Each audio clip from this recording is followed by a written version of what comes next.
อายนี้ได้มาเข้าศึกษาเหมือนในพระพรหมในหมอสุภา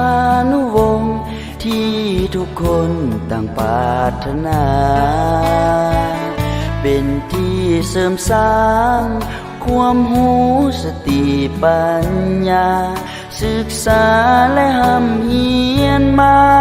จนกว่าปีนี้ปีสี่ได้มาพบเจ้าน้องสาวสงามนักหนาปีนี้น้องมาศึกษาเมียนปีหนึ่งโอ้สาวเกษตรอายเห็นแล้วตกตะลึงน้องงามนับว่าเป็นหนึ่งคิดถึงน้องนางบ่หายงามเด้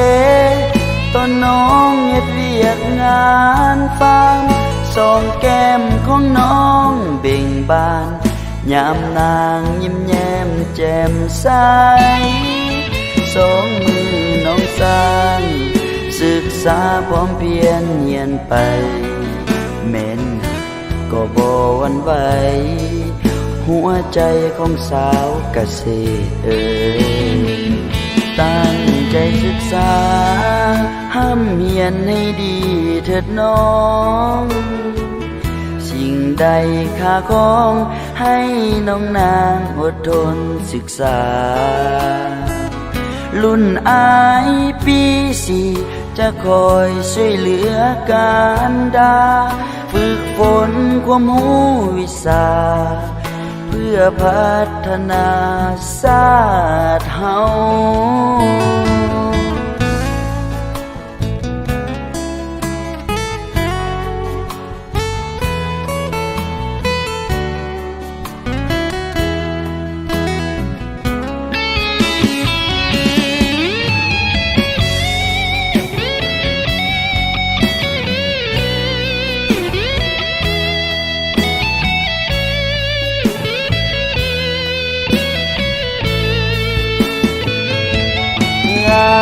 เด้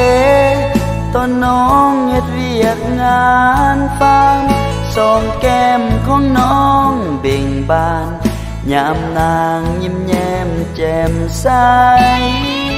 สองมือน้องสร้าง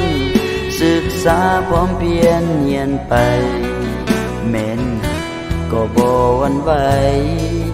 หัวใจของสาวเกษตรตั้งใจศึกษาห้ามเฮียนให้ดีเถิดน้องสิ่งใดค่าของให้น้องนางอดทนศึกษารุ่นอายปีสี่จะคอยช่วยเหลือการดาฝึกฝนความรู้วิชาเพื่อพัฒนาชาติเฮา